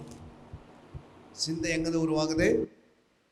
இருதயத்திலேருந்து. அப்போது அந்த இருதயத்துக்குள்ளே ஏற்கனவே ஞானம் தங்கி இருக்கிறது. 14:33 வாசித்தோம், நீதிமொழி 2:10 வாசித்தோம், நீதிமொழிகள் 14:33 வாசித்தோம். ஞானம் இருதயத்தில் பிரவேசிக்கிறது, ஞானம் இருதயத்தில் தங்குகிறது. ஆனால் அந்த ஞானம் என்ன பண்ணுறது? தாழ்ந்த சிந்தை உண்டாக்கி தருது. தாழ்மை என்பது சரீரத்தில் வெளிப்பட வேண்டிய காரியங்கள், சிந்தை என்பது இருதயத்தில். அப்போ அந்த தாழ்ந்த சிந்தையை என்ன செய்கிறாரு? தாழ்ந்த சிந்தை உள்ளவர்களிடத்தில் ஞானம் தானமே என்ன பண்ணிடுது? உண்டு என்று சொல்கிறார். இப்போ எப்படி உண்டாயிடுச்சு? ஏற்கனவே ஞானத்தை நம்ம உள்ளே கொண்டு போய் வச்சோம். டைரெக்டாக ஞானம் வராது, டைரெக்டாக நமக்கு ஞானம் கிடைக்காது. இப்போ நீங்கள் பாருங்கள், நிறையா எவ்வளோ யார் என்ன படிக்கிறாங்களோ அதுக்கு தகுந்த வேலை. நம்ம படிக்கிற படிப்பை வச்சு தான் என்ன வாங்குகிறாங்க? வேலையை வாங்குறாங்க. நம்ம படித்ததுக்கும் வேலை செய்யறதுக்கும் வித்தியாசம் இருக்குதா? சொல்லுங்கள். யாரோ ஒருத்தர் நம்முடைய இந்தியாவிலேருந்து அவர் இங்கேருந்து போகும்போது அவர் பிஇ முடிச்சுட்டு சர்டிஃபிகேட் வாங்கிட்டு போய்க்கிறாரு. அமெரிக்காவில் போயிட்டு ஒரு ஸ்வீட் கடையில் வேலை செய்திருந்தாராம். அதை கண்டுபிடிச்சிட்டாங்க. ஏன்னா கொஞ்ச நாள் அவர் கம்பெனியில் வேலை செய்யும்போது அவருக்கு என்ன பண்ணல, வேலை தெரியல. அப்போது ஒரு நாள் அவர் சர்டிஃபிகேட்டை வாங்கி அவங்க பார்த்து செக் பண்ணிக்கிறாங்க. அப்போ செக் பண்ண என்ன நடந்தது? அவர் இங்கே டூப்ளிகேட் சர்டிஃபிகேட்டை வாங்கியிருக்கிறார். அது மாதிரி ஒருத்தர் இல்லையா, ஏகப்பட்ட மக்கள் அங்கே இருக்கிறாங்க. புரியுங்களா? அப்போ அங்கே போன பிறகுனா வேறு வேலைக்கு போயிடுவாங்க. அதாவது அந்த அந்த விசாவை போட்டு வேலைக்குன்னு வந்து சொல்லி ஒரு விசாவை வாங்கி அந்த சர்டிஃபிகேட்டை வாங்கிட்டு போய் இங்கேருந்து காட்டி அங்கே போன பிறகு அவங்க வேறு வேலைக்கு போயிடுவாங்க. அதுக்கு என்ன காரணம்? ஞானம் அவங்க என்ன பண்ணல, அந்த எதை படிக்கணுமோ அந்த ஞானம் இல்லாதனால தான் வேறு வேலைக்கு ஓடுறாங்க. நம்ம எதை படிக்கிறோமோ அதை தான் வெளிப்படும். இப்போ இங்கே ஞானம் இருதயத்தில் இருந்தால் தாழ்ந்த சிந்தை தானே வந்து சிந்தை நமக்கு தப்பான சிந்தை வந்துடாது, தப்பான யோசனை வராது, தப்பான காரியங்கள் நமக்கு யோசிக்க மாட்டோம், சிந்திக்க மாட்டோம். ஞானம் இல்லைன்னா தான் என்ன பண்ணோம், சிந்தனைலாம் மாறும். அப்போ பிசாசுக்கு இடம் கிடைக்குது. அதான் இருதயத்தில் ஞானம் வரணுன்னா அதுக்கு முன்னாடி அந்த வார்த்தையை ஞானமாக மாற்றணும். பைபிளில் எல்லாமே என்ன இருக்குது, வார்த்தையாக இருக்குது. பாருங்கள், அங்கே என்ன சொல்கிறாரு? 1 ராஜாக்கள் 10:24. சாலமோனின் இருதயத்திலே தேவன் அருளிய ஞானத்தை கேட்கிறதற்காக சகல தேசத்தாரும் அவன் முக தரிசனத்தை தேடினார்கள். அப்போது சாலமோனின் இருதயத்தில் என்ன இருந்ததா? தேவன் அருளிய ஞானம் இருந்தது. புரியுங்களா? இருதயத்தில் இருந்தது. அந்த ஞானத்தை கேட்கிறதற்காக சகல தேசத்தாரும் அவன் முக தரிசனத்தை தேடினார்கள். அதே 2 நாளாகவும் 9:23. சாலமோனின் இருதயத்திலே தேவன் அருளிய ஞானத்தை கேட்கிறதற்கு பூமியின் ராஜாக்கள் எல்லாரும் அவன் முக தரிசனத்தை தேடினார்கள். அப்போ 2 வசனம் ஒன்று தானே? 24. வருஷா வருஷம் அவரவர் தங்கள் காணிக்கையாகிய வெள்ளி பாத்திரங்களையும் பொற்பாத்திரங்களையும் வஸ்திரங்களையும் ஆயுதங்களையும் கந்த வர்க்கங்களையும் குதிரைகளையும் கோவேறு கழுதைகளையும் கொண்டு வருவார்கள். எதுக்கு? இவனுக்குள்ள இருக்கிற அந்த ஞானம் இருக்கனால தானாகவே பொருளாதாரம் என்ன பண்ணுது? பொருளாதாரம் தானாகவே வளர்ந்துருது. நம்ம அதாவது ஒரு குறிப்பிட்ட நாள் வரைக்கும் தான் அந்த வேலை செய்யும். அது பிறகு பொருளாதாரம்லாம் வேகமாக வளர ஆரம்பிச்சிடும். நம்முடைய இருதயத்தில் ஞானம் சேர்த்து வச்சிட்டோம்னா, ஞானத்திற்காக நேரத்தை செலவு பண்ணோம்னா, இல்லை அதிகமான நேரத்தை நம்ம கொடுக்குறோம்னா, ஒரு நாள் நிச்சயமாக என்ன பண்ணார் ஆண்டவர்? உன்னுடைய பொருளாதாரத்தை என்ன பண்ணுவார்? வருஷம் வருஷம் அவரவர் தங்கள் காணிக்கையாகிய வெள்ளி பாத்திரங்களையும் பொற்பாத்திரங்களையும் வஸ்திரங்களையும் ஆயுதங்களையும் சுகந்த வர்க்கங்களையும் குதிரைகளையும் கோவேறு கழுதைகளையும் கொண்டு வருவார்கள். சாலமோனுக்கு 4000 குதிரை என்ன பண்ணியிருக்கு? குதிரை லாயங்களும் ரதங்களும் இருந்தன. 12000 குதிரை வீரரும் இருந்தார்கள். அவைகளை ரதங்கள் அவைக்கும் பட்டணங்களிலும் அவர்களை எருசலேம் தன்னிடத்தில் ராஜா வைத்திருந்தான். அப்போ ஒரு ஞானம் உள்ளே இருக்கும்போது தானே பொக்கிஷம் என்ன பண்ணிடுது? சேருது. உலகத்தை கூட நல்லா படித்தவங்களை பார்த்திங்கன்னா அவங்களுக்கெல்லாம் சம்பளம் வந்து பல லட்சங்கள் பல கோடிகளை தரத்துக்கு காரணம் என்னன்னா அவங்களுடைய ஞானம் தான், உலக படிப்பு. அதே மாதிரி தேவன் தன்னுடைய மனுஷனுக்கு ஞானத்தை கொடுக்குறாரு. அந்த ஞானம் வந்து புதிய ஏற்பாட்டில் ஏன் கிடைக்கல? டைரெக்டாக புதிய ஏற்பாட்டில் ஞானத்தை டைரெக்டாக ஆண்டவர் எல்லாருக்கும் கொடுக்கல. ஏன் கொடுக்கல? புதிய ஏற்பாட்டினுடைய சட்டத்தில் டைரெக்டாக ஆண்டவர் ஏன் மனுஷனுக்கு ஞானத்தை கொடுக்கல? அதாவது புதிய ஏற்பாட்டில் இப்போ ஏன் வந்து டைரெக்டாக ஞானத்தை கொடுக்க முடியல? ஆண்டவர் கொடுக்கலாம்ல. கொடுக்குற வழி என்ன? ஆண்டவர் எப்படி கொடுக்குறாருன்னா புதிய ஏற்பாட்டில் வேதத்தின் மூலியமாக கொடுக்குறாரு. ஏன் வேதத்தின் மூலியமாக கொடுக்குறான்னா, இப்போது இருக்கிற மக்களுக்கு வேதத்தை படிக்கக்கூடிய அந்த அறிவு ஞானம் இருந்தது, புரியுங்களா? ஆனால் சாலமோன காட்டிலே யாருக்கிட்ட வேதத்தை கொடுத்தா என்ன பண்ண முடியாது, படிக்க முடியாது. அப்போ வேதம் அந்த நேரத்துக்கு ஆண்டு யாருக்கிட்ட கொடுக்கல, புரியுங்க? அப்போ டைரெக்டாக நேரடியாகவே ஆண்டவர் ஒரு மனுஷனுக்குள்ளே ஞானத்தை கொடுத்துட்றாரு. அந்தந்த காலகட்டத்துக்கு ஏற்ற மாதிரி ஆண்டவர் என்ன பண்ணுறாரு, அவங்களுக்கு ஒரு வழி காட்டுறாரு. ஒருத்தர் மேலே ஒரு பாத்திரத்தை உருவாக்கணும், ஏதாவது ஒரு கீபோர்டு உருவாக்கணும் அப்படின்னு வச்சுங்க, பழைய ஏற்பாட்டில். அப்படி அதை உருவாக்கணும்னா என்ன பண்ணுவார் ஆண்டவர், அந்த ஆவி அவங்க மேலே குத்துருவார், ஞானத்தின் ஆவி. அது வேகமாக வளர ஆரம்பிச்சிடும். அல்லேலூயா. ஆனால் புதிய ஏற்பாட்டில் அப்படி கிடையாது. நீங்கள் ஞானத்தை வளர்த்துக்கினா தான் உன்னை தேடி பொக்கிஷம் உன்னை தேடி வரும். ஞானமே வளராத ஒரு மனுஷங்கிட்ட பொக்கிஷம் கொடுத்தா அது எப்படி இருக்கும்? ஒருத்தருக்கு டூ வீலர்னால் என்னன்னு அவர் கேட்டால், டூ வீலர்னால் இது டூ வீலர் இதுக்கு பேர் என்ன அப்படின்னு கேட்குறாரு. அவர் டூ வீலருக்கு அவர் என்ன சொல்கிற பேர், இது ஒரு ஆடாக இருக்கலாம் மாடாக இருக்கலாம்னு சொன்னால் என்ன ஆகும்? அப்போ அந்த டூ வீலர் கொடுக்குறோம் என்ன பண்ண மாட்டார், அவருக்கு கொடுப்பாரா? ஏன்னா அது குறித்து அவருக்கு சொல்லுங்கள், அந்த டூ வீலர் குறித்து அவருக்கு தெரியாது. அதனால் அவர் அவனோட கிஃப்டாக அவருக்கு தரமாட்டார், புரியுங்களா? ஒரு பொருள் புரிஞ்சுதான் தான் அவங்களுக்கு என்ன பண்ண முடியும். அந்த பொருள் கொடுக்குற பொருளை குறித்து யாருக்கு தெரியணும், வாங்குறவங்களுக்கு தெரிஞ்சிருந்தால் தான் கொடுக்குறவ இவங்களுக்கு அந்த பொருளை பற்றி தெரியணும். தேவையில்லாத ஒரு பொருளை கொடுத்துட்டா என்ன பண்ண முடியாது. வைரங்குது, வைரம் அது என்னன்னே ஒருத்தருக்கு தெரியாது. அவங்ககிட்ட வைரத்தை எடுத்து கையில் கொடுத்தா என்ன பண்ண மாட்டாங்க, மதிப்பு தெரியாது. அதுபோல் ஞானம் ஒருத்தருக்குள்ளேயே எந்த அளவுக்கு இருக்குதோ அந்த அளவுக்கு தான் ஆண்டவர் கொடுக்குறாரு ஒருத்தர்கிட்ட. நம்ம கூட ஞானம் வளராத வரைக்கும் அது வரைக்கும் ஆண்டவர் ஸ்டாப் பண்ணி வச்சுருவார் எல்லாத்தையும். அந்த ஞானம் வளர வளர வளர அதை ஆண்டவர் சொல்ல பாருங்கள். நீதிமொழிகள் 31:26. தன் வாயை ஞானம் விளங்க திறக்கிறாள், தயையுள்ள போதகம் அவள் நாவின் மேல் இருக்கிறது. அப்போ என்ன செய்கிறாங்க அந்த அம்மா? தன் வாயை ஞானம் விளங்க திறக்கிறாள், தயவுள்ள போதகம் அவள் நாவின் மேல் இருக்கிறது. 27ஆம் வசனம். அவள் சோம்பலின் அப்பத்தை புசியாமல் தன் வீட்டு காரியம் எப்படி நடக்கிறது என்று கண்ணோக்கமாய் இருக்கிறாள். அவள் பிள்ளைகள் எழும்பி அவளை பாக்கியவதி என்கிறார்கள். அவள் புருஷனும் அவளை பார்த்து, அநேகம் பெண்கள் குணசாலிகளாய் இருந்ததுண்டு, நீயோ அவர்கள் எல்லாருக்கும் மேற்பட்டவள் என்று அவளை புகழுகிறாள்.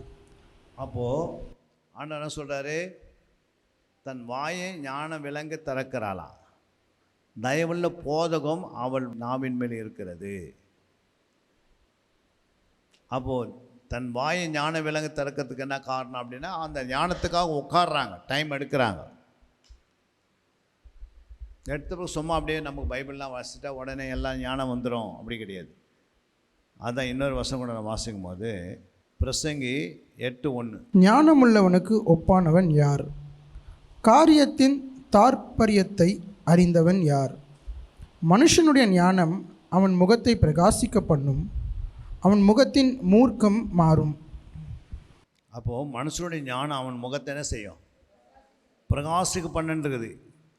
அப்போ மனுஷனுக்குள்ளே ஒரு ஞானம் இருந்தால் அந்த ஞானத்தினால அவன் முகம் என்ன பண்ணிது அடிக்கடிக்கு, சொல்லுங்கம்மா?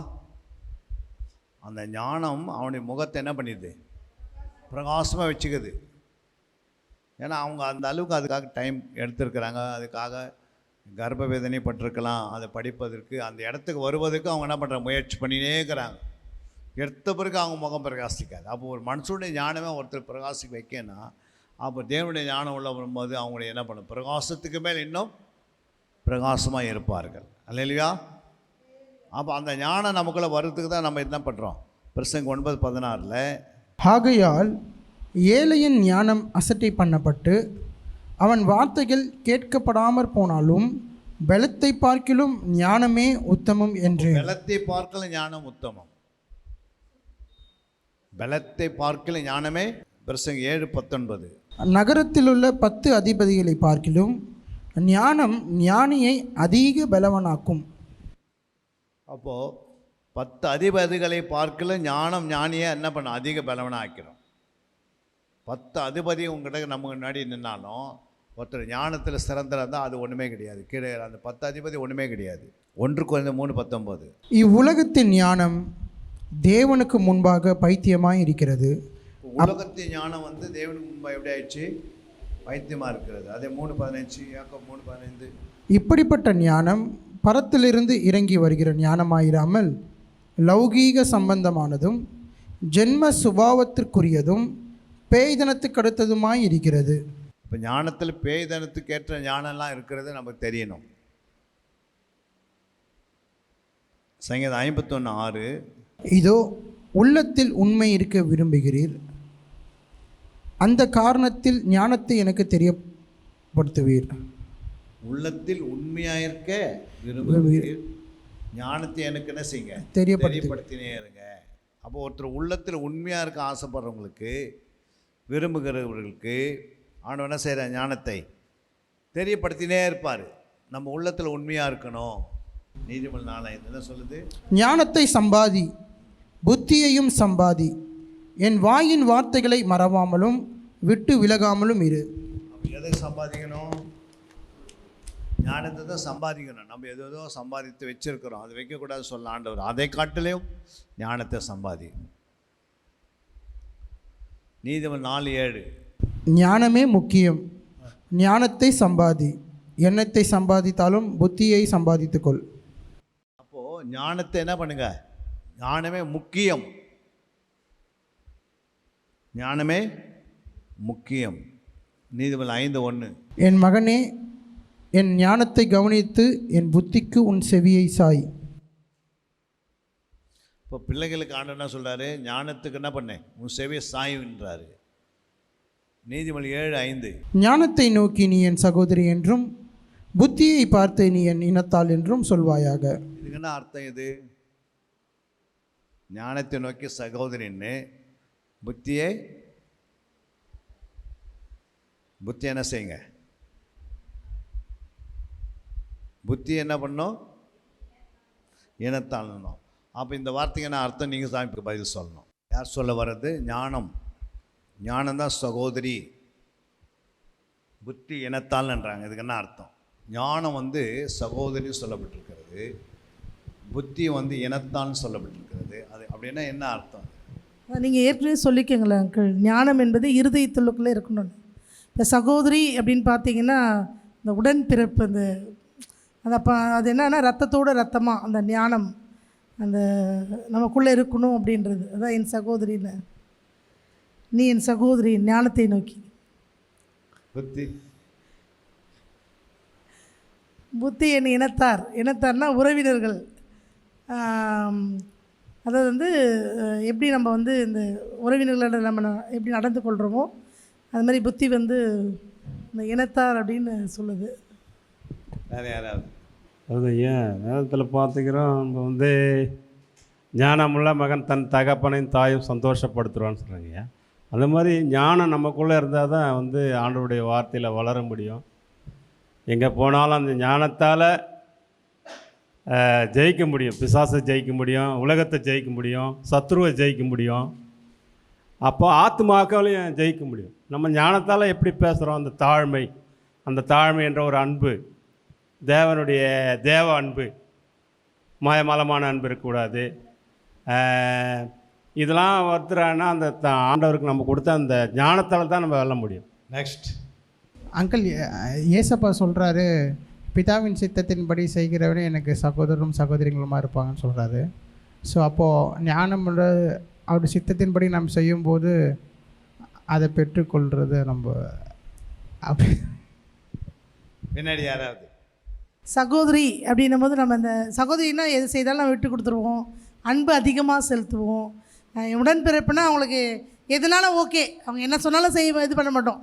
அந்த மாதிரி அந்த அப்படி இருக்கணும்னு ஞானம்ன்றாரு. வேறு யாராவது? இப்போ ஆண்டவர் நம்ம வேதத்தில் அறிகிற அறிவில் வளரும் போது நம்மளுக்கு ஞானம் வரும். இந்த ஞானமாக இருக்கும்போது நம்ம சகோதரன் இருக்கும்போது அந்த மித்தவங்கிட்ட இனத்தார்கிட்ட வந்து புத்தியோடு நடந்து கொள்ளுதும் அப்படிங்கிறது வந்து எனக்கு கொஞ்சம் புரியுது. வேறு சார் ஓகே. இப்போ ஞானம்னா என்னன்னு ஆண்டவர் சொல்கிறார். ஞானத்தை பார்த்து சாலமோன் சொல்கிறாரு, ஞானம்னா என்னது? சகோதரி.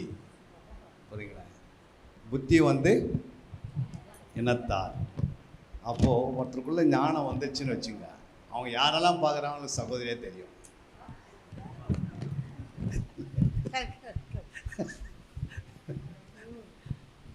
அவங்க வந்து தப்பான எண்ணத்தை கொள்ள மாட்டாங்க, வேறு பிரித்து பார்க்க மாட்டாங்க, எல்லாருமே சகோதரியை பார்ப்பாங்க, எல்லாரையுமே சகோதரியே பார்ப்பாங்க. ஞானம் உனக்குள்ளே உருவாயிடுச்சுன்னா நீ பார்க்குறவங்களும் உங்களுக்கு சகோதரியே தெரியும். Super uncle. அதனால தான் இயேசு கிறிஸ்துனாரு என்ன சொன்னார், நீங்கள் எனக்கு தாயும் சகோதரராக இருக்கிறீங்க. ஏன்னா அவர் ஞானத்தில் சிறந்தவராக இருந்தார். அப்போ இந்த ஞானம் இல்லை அப்படின்னா அப்போ கர்த்தருக்கு பயப்படுறது உள்ளே இல்லை.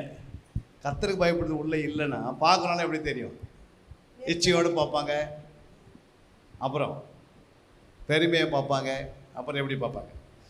மேட்டிமையை பார்ப்பாங்க, அப்புறம் எப்படி பார்ப்பாங்க? தப்பாக பார்ப்பாங்க. புரியுங்களா? அப்போ அந்த ஞானம் உள்ளே வளர்ந்து வரும்போது, புரியுங்களா, தேவனுடைய ஞானம் உள்ளே வளர வளர வளர நீ யாரெல்லாம் பார்க்குறியோ அவங்க உங்களுக்கு என்ன மாறிடுது? சகோதரிகளாக அந்த பக்கம் உள்ள கிடைக்குது. அப்படியேப்பட்ட அந்த ஞானம் நமக்கு என்ன பண்ணுது? உருவாக்கி தருகிறது. அந்த ஞானம் நமக்கு தெரியாதனால என்ன பண்ணுது? சொல்லுங்கள், தப்பான காரியத்தை வெளிப்படுத்துது. அதே போல் புத்தி வந்து நமக்கு என்ன பண்ணுது? இனத்தாள் என்று சொல்லுமா. என்னது? என் சொந்தக்காரி. தப்பான எல்லாம் கொள்ள மாட்டாங்க. புத்தி உனக்குள்ள உருவாயிடுச்சுன்னா, அப்போது புத்தி வந்துடுச்சுன்னா மற்றவங்களை இனத்தால் நம்முடைய சொந்த பந்தம் அப்படின்னு நீங்கள் வீட்டுக்கு வரவங்கள எப்படி நினைப்பீங்க? ஆனால் அந்த புத்தி உள்ள ஸ்திரீ தன் வீட்டை கட்டுகிறாள். அப்போ குணசாலி ஸ்திரீ என்ன பண்ணுறாங்க? அதிகாலை எழுந்து தன்னுடைய வேலைக்காரர்கள் என்ன பண்ணுறாங்க? பணிவிடை செய்கிறாங்க இல்லை? அப்போ அந்த இடத்துல இது வச்சு பார்க்கணும். அப்போ ஞானத்தை நம்ம குறித்து பேசினே வந்தோம். ஞானத்தை சம்பாதி, அப்புறம் எண்ணத்தை சம்பாதித்தாலும் என்ன பண்ண? புத்தியை சம்பாதி. அப்புறம் ஞானம் தான் முக்கியம், ஞானம் இருதயத்தில் பிரவேசிக்கணும், கர்த்தருக்கு பயப்படுதலே ஞானம், தீமை வெறுப்பது ஞானம் அப்படின்னு படிச்சுனே வந்தோம். அப்போ இதெல்லாம் எது நான் சொல்லுதுன்னா இந்த இடத்துல நிற்க வைக்குது. புரியுங்களா? அப்போ நமக்கு ஞானம் வளரல அப்படின்னா நமக்குள்ளே என்ன பண்ணாது? தப்பான எண்ணங்கள்லாம் வந்துடும். புரியுங்களா? இப்போ நம்ம வீட்டுக்கு ஒருத்தர் வராங்கன்னா அவங்கள சகோதரன்னு பார்க்கும், யாருமே இல்லைன்னா என்ன பண்ணி வெளியே போ அப்படின்றோம். சொல்லுவேன் சொல்லாத சொல்லிடும். ஏன்னா அவங்க சகோதரன் எண்ணத்தில் இல்லை, தப்பான எண்ணம் வந்துடுதுல்ல. இப்போ ஒருத்தர் நீங்கள் வரீங்கன்னா அவங்க சகோதரின்னு சொல்லுவதுக்கு அந்த தைரியம் நம்மளுக்கு இருக்காது. மனசுலேயே ஒரு ஃபீலிங் வந்துடும். அப்போ தேவனுக்கு பயப்படுறங்க. யோசேப்புக்கு தேவனுக்கு பயம் இருந்தது. புரியுங்களா? அப்போ யோசேப்புக்கு அந்த ஆண்டவருடைய ஞானம் இருந்ததுனால, அறிவு இருந்ததுனால, புத்தி இருந்ததுனால அந்த அம்மாவை தப்பாகவே யோசிக்கல ஒரு நாள் கூட அவன். புரியுங்களா? அப்போ இதெல்லாம் எப்போ வருதுன்னா தேவனுக்கு பயப்படுற பயம் உள்ள வளர வளர வளர தான் வரும். எடுத்த பிறகு அதை தான் அந்த வசனம் வந்து நான் புரியாது. ஆண்டவர் என்ன சொல்கிறாருன்னா, குடியில் இறங்குறவர்கள் உம்மை துதிக்க மாட்டார்கள் அப்படின்னு இருக்கும். உம்மை துதிக்க மாட்டார்கள். இல்லை பாதாளத்துக்கு போகிறவர்கள் உம்மை போற்ற மாட்டார்கள். இல்லை என்னது மரணம் வரும்போது தியானிக்க மாட்டார்கள் அப்படின்னு இருக்கும். அந்த வசனம் வாசிங்க, 38:18. ஏசாயா 38:18. பாதாளம் உம்மை துதியாது, மரணம் உம்மை போற்றாது, குழியில் இறங்குகிறவர்கள் உம்முடைய சத்தியத்தை தியானிப்பதில்லை. அப்போ என்ன சொல்கிறது? இந்த வசனம் என்ன சொல்லுது? ஃபஸ்ட்டு பாதாளம் துதியாது, மரணம் போற்றாது, குழியில் இறங்குகிறவர்கள் வேதத்தை தியானிப்பதில்லை.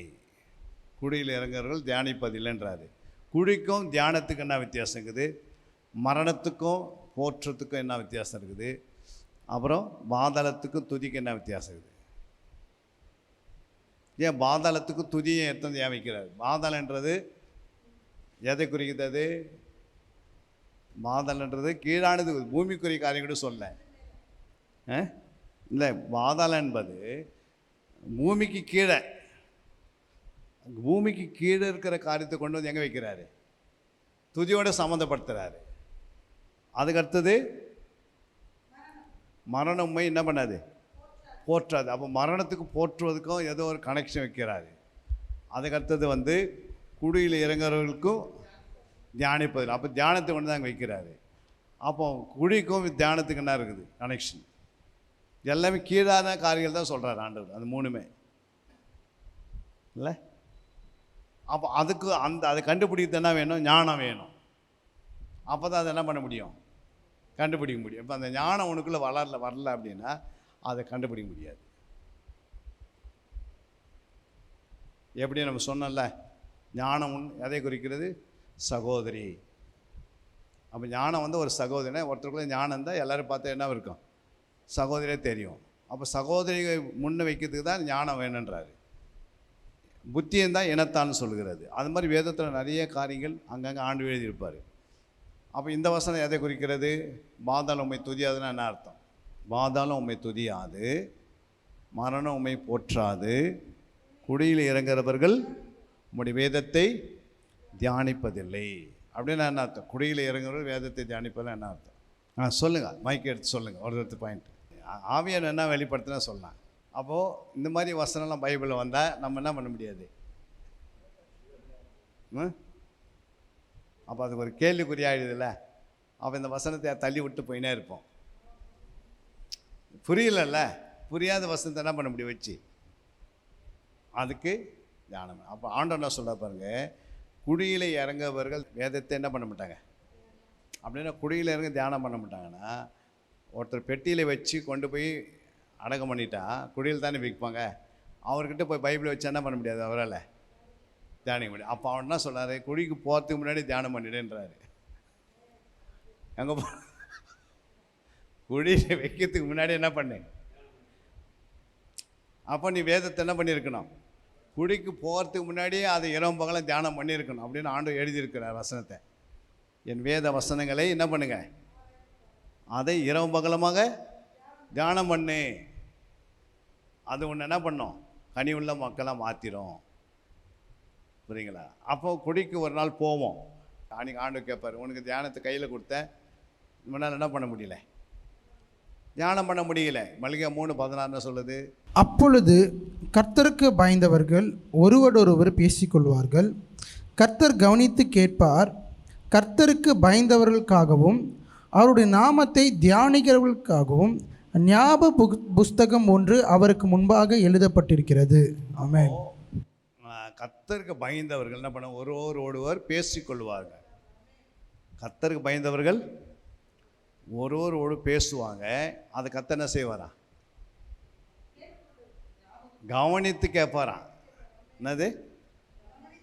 நம்ம ஒருவருக்கு ஒருவர் பேசும்போது நான் எழுதி வச்சதே நீங்கள் என்ன பண்ணுறீங்க? பேசுகிறோம், டிஸ்கஸ் பண்ணுறோம். அப்போ ஆண்டோடைய கவனம் எங்கே இருக்குது? நமக்கு நடுவில் வந்துடுது. புரியுங்களா? அவரே இறங்கி கவனமாக கேட்பாராம். அப்போ உடனே ஞாபக புஸ்தகம் ஒன்று இருக்குமா பரலோகத்தில். அந்த புஸ்தகத்தில் இந்த தியானிக்கிறோடைய பேரை எழுதுன்றார். இந்த நேரத்தில் அவங்க தியானித்து கொண்டு இருக்கிறாங்க, அதனுடைய பலனை நான் பரலோகத்தில் கொடுக்கணும்னு சொல்லுவார். அதான் அந்த ஆண்டு என்ன சொன்னார், நீங்கள் வரும்போது என்ன பண்ணுவேன், நான் உங்களுக்காக நான் ஆயத்தம் பண்ணிக்கிறது நீங்கள் பார்க்கணும்ல. அப்போ என்ன ஆயத்தம் பண்ணுறாரு? இங்கே தியானிக்கும் போது அங்கே ஆயத்தம் ஆகுது. நமக்காக ஆண்டவர் நிறைய ஆயத்தம் பண்ணி வச்சிருக்கிறாரு. அது யார் கொடுப்பாரு? தியானிக்கிறவங்க தான் கொடுப்பாரு. அப்போ தியானம் பண்ணுறவங்க பண்ணுறாங்களா? தியானம் பண்ணணுன்னு சொல்கிறோம், ஆனால் தியானம் பண்ண வேண்டியது எப்படி இருக்குது?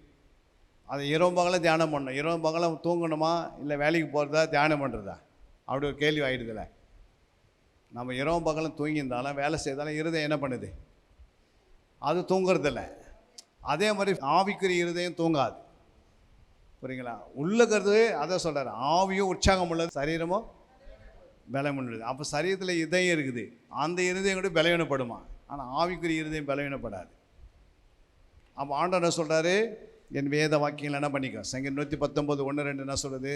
கர்த்தருடைய வேதத்தின்படி நடக்கிற உத்தம மார்க்கத்தார் பாக்கியவான்கள், அவருடைய சாட்சிகளை கைக்கொண்டு அவரை முழு இருதயத்தோடும் தேடுகிறவர்கள் பாக்கியவான்கள்.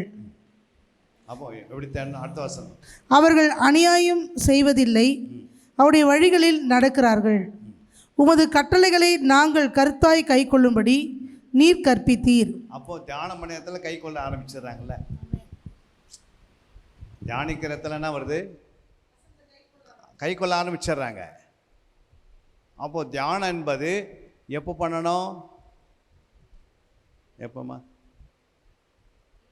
யோசுவா 1ஆம் அதிகாரம் 8ஆம் வசனம் சொல்லுது, இந்த நியாயப்பிரமாண புஸ்தகம் உன் வாயை விட்டு பிரியாதிருப்பதாக, இதில் எழுதியிருக்கிறவைகளின்படியெல்லாம் நீ செய்ய கவனமாயிருக்கும்படி இரவும் பகலும் அதை தியானித்து கொண்டிருப்பாயாக.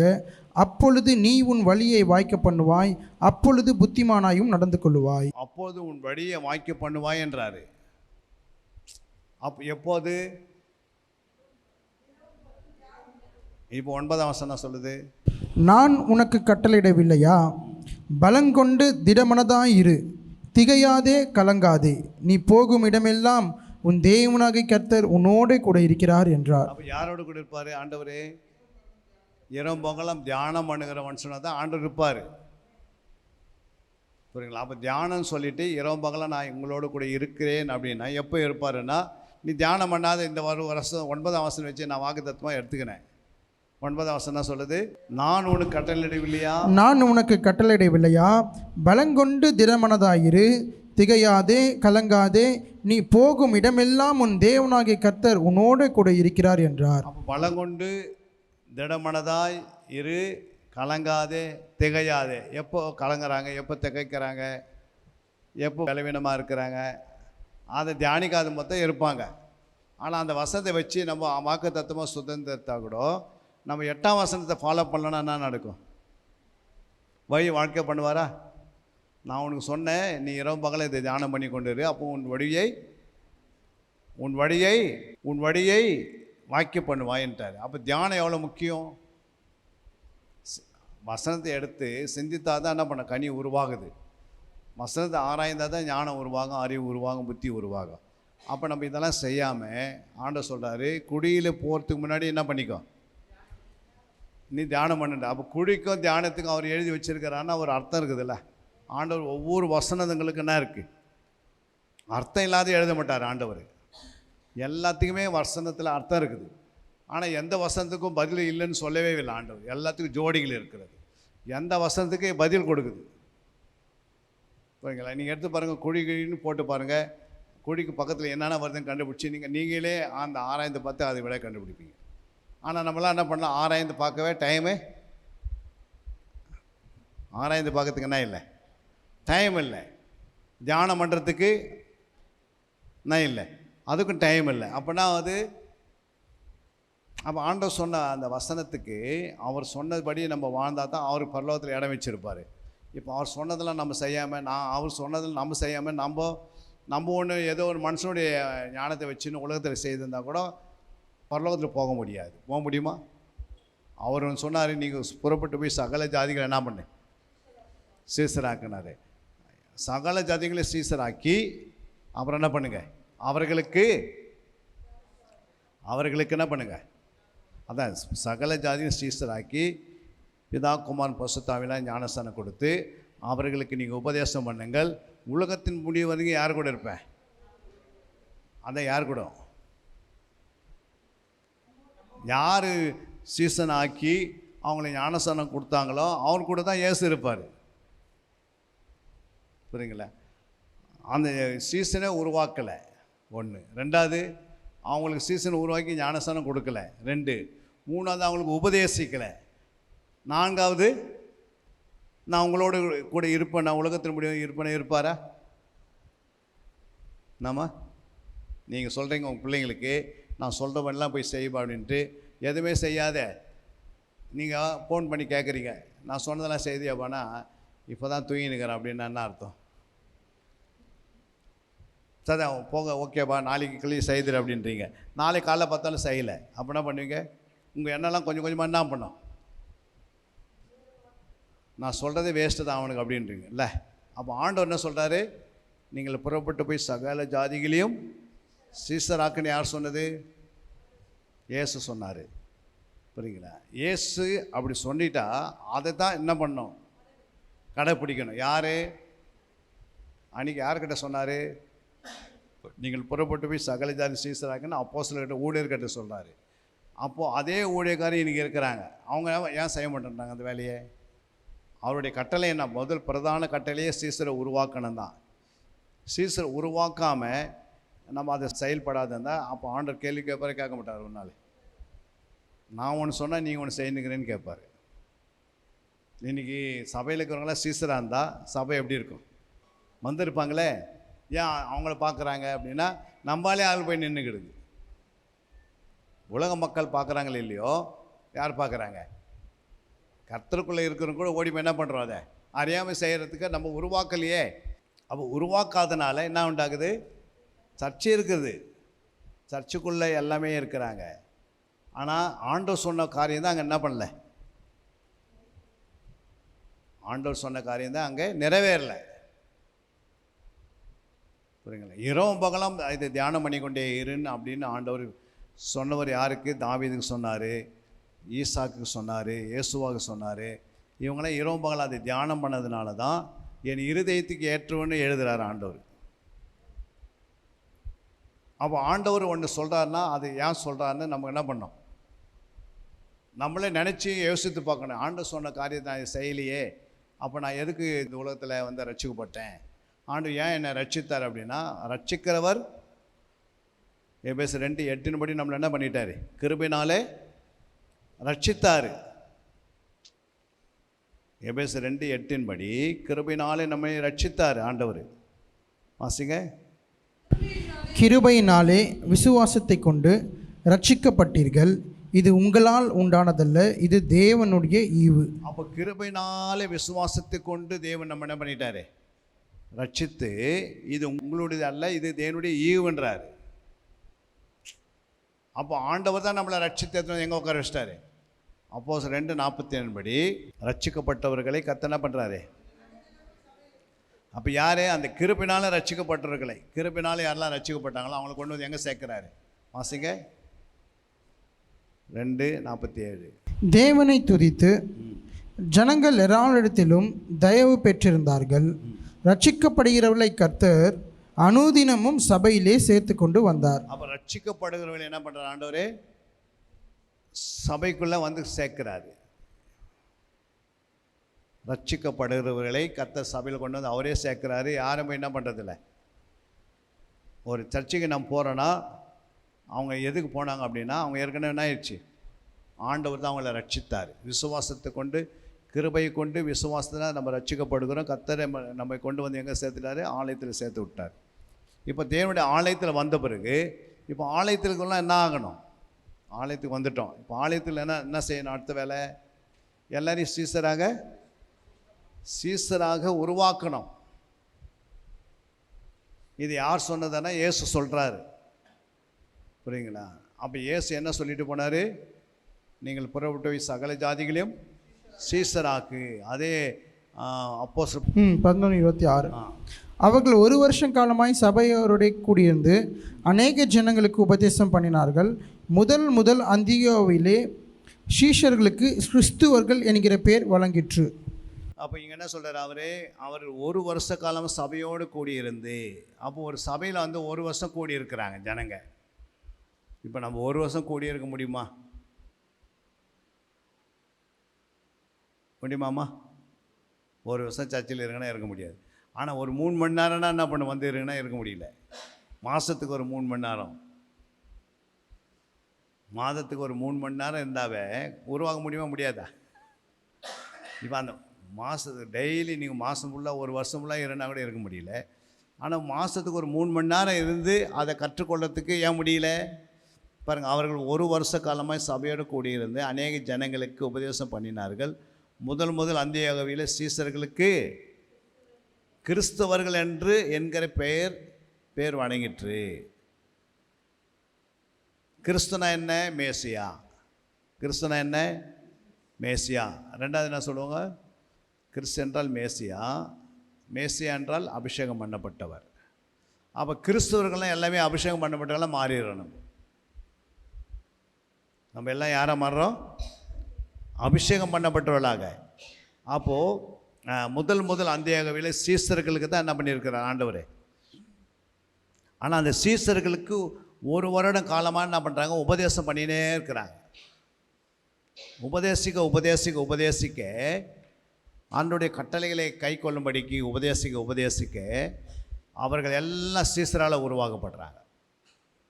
இல்லை, ஒரு வருஷத்தில் எல்லாம் சீசராகி சபைக்கு என்ன மாறுறாங்க? எல்லாம் சீசர் ஆகுனா எப்படி இருக்கும்? ஆமாம், எல்லாரும் சீசராக இருந்தால் எப்படி இருக்கும்? எல்லா வீட்டில் இருக்கிறவங்க அத்தனை பேர் டீச்சராக இருந்தால் எப்படி இருக்கும்? வீட்டில் இருக்கிறவங்க அத்தனை பேர் டீச்சராக இருந்தால் எப்படி இருக்கும்? ஆமாம், யார்கிட்ட போய் என்ன பண்ண மாட்டாங்க? அர்த்தத்தை கேட்க மாட்டாங்க, அவங்களுக்கு எல்லாம் தெரிய வந்துடுது. அது மாதிரி எல்லா சீசர் ஆகணும்ல சபையில் உள்ளவர்களாம். அப்போ சீசராக உருவாக்க வேண்டியது யாருடைய வேலை? அந்த மேய்ப்பினுடைய வேலை. யார் தலைவராக இருக்கனாலும் என்ன பண்ணியிருக்கணும்? உருவாக்கி இருக்கணும். ஏன் உருவாக்காது போயிட்டாங்க? காரணம் என்ன அப்படின்னு கேட்டால், அவங்களுக்கு என்ன பண்ணல? இயேசு சொன்னதை விட்டுட்டாங்க. அல்லேலூயா. இயேசு என்ன சொன்னார்?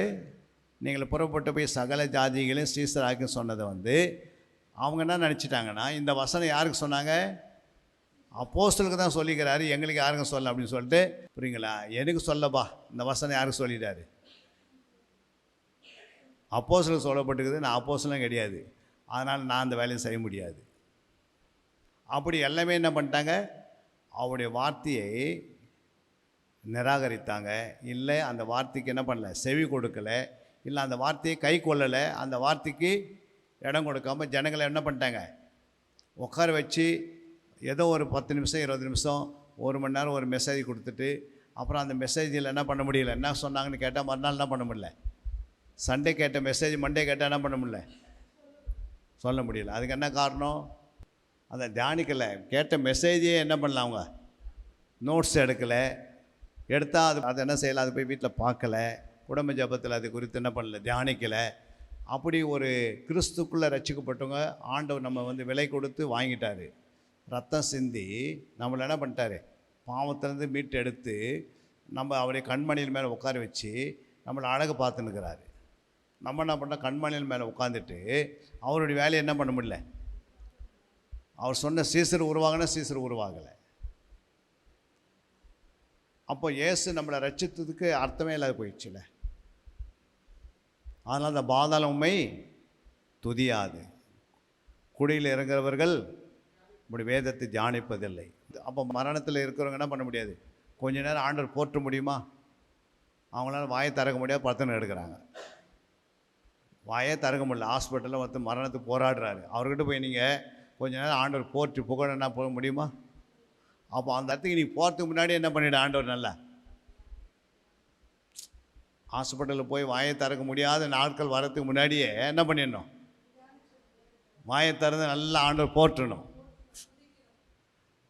துதிக்கிறது பாதாளத்துக்கு போகிறதுக்கு முன்னாடி. பாதாளத்துக்கு போகிறதுக்கு முன்னாடி என்ன பண்ணேன்? நல்ல ஆண்டவர் துதி. மரணம் வரத்துக்கு முன்னாடி போற்றிடு. குழியில் போய் சேரத்துக்கு முன்னாடி தியானம் பண்ணு. அப்போல்லாம் உனக்கு ஆச்சரியமாக ஒரு இடம் இருக்குது. தியானம் பண்ண முடியல. துதிக்கிறது பார்த்தீங்கன்னா அவருடைய நாமங்களை சொல்லி என்ன பண்ணுறோம்? நாமங்களை சொல்லி துதிக்கிறோம். இரட்சகராக இயேசுவே உம்மை துதிக்கிறேன், பாவிகளை இரட்சித்தவரே உம்மை துதிக்கிறேன், கண்மலையானவரே உம்மை துதிக்கிறேன் அப்படின்னு நம்ம என்ன பண்ணுறோம்? சொல்கிறோம். போற்றுவது எப்படி? ஆண்டவரே இன்னைக்கு உயிரை கொடுத்தீரே உமக்கு உம்மை போற்றுகிறேன். இன்றைக்கி நான் நடமாறுகிறேன், அதுக்காக உம்மை போற்றுகிறேன். இன்றைக்கி நான் வேதத்தை தியானம் பண்ணுறேன், அதுக்காக உம்மை போற்றுகிறேன். உம்மை நான் இன்னைக்கு காரில் அங்கேருந்து இங்கே வந்தோம், அதுக்காக உம்மை போற்றுகிறேன் அப்படி என்ன பண்ணுறோம்? நன்றி சொல்லி நன்றி செலுத்தி என்ன பண்ணுறோம்? இன்றைக்கி ஒவ்வொரு அவைங்களும் எனக்கு நல்லா வைத்திருப்பதுக்காக உன்னை போற்றுகிறேன் அப்படியே நம்ம என்ன பண்ணுறோம்? ஒன்று ஒன்றா சொல்லி சொல்லி அவரை புகழறோம். நாமங்கள் ஆதியாகமத்தில் வெளிப்படுறதுக்கு லட்சக்கணக்கான நாமங்கள் இருக்குது, எடுத்து நம்ம துதிக்கிறோம். தியானன்றது அவருடைய நாமத்துக்குள்ளே வந்த வார்த்தை தான் நாமம். அந்த வார்த்தையை எடுத்து நம்ம என்ன பண்ணுறோம்? அப்போ என்னென்ன தியானிக்கிறோம்? அதிசயங்களை தியானிக்கணும். ஆண்டவரை வந்து செங்கடலை எப்படி பிளந்தார், அது ஒரு அதிசயம். செங்கடலை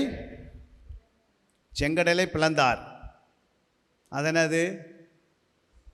செங்கடலை பிளந்தார், அதுக்கு பேர் என்னது? அற்புதமா, அதிசயமா, அடையாளமா? செங்கடலை பிளந்தது அதிசயமா, அற்புதமா, அடையாளமா? அதிசயம். அப்புறம் செங்கடலை பிளந்தது அதிசயமா, அற்புதங்களா, இல்லை அடையாளங்களா? அதாவது செங்கடலை பிளக்கிறது வந்து ஒரு அதிசயம். என்னது? எப்படி அதிசயம் நீங்கள் சொன்னீங்க, அது சொல்லுங்கள். அதாவது ஒன்று சரீரத்திலிருந்து ஒன்று முடியாத காரியத்தை முடிக்கிறதுக்கு பேர் என்னது? அற்புதம். அடையாளம்னா என்ன? ஜீசஸ் பறக்கும் போது வால் நட்சத்திரம் வந்து ஒரு அடையாளமாக இருந்துச்சு, அது அடையாளம். நோவா காலத்தில் அதே போல் இந்த மழை வரும்போது வானவில் வந்தது ஒரு அடையாளம், அடையாளத்தை காட்டு. விசுவாசிக்கு ஒரு அடையாளம். என்ன அடையாளம் அது? அதே சொல்ல மாட்டேன்றீங்க.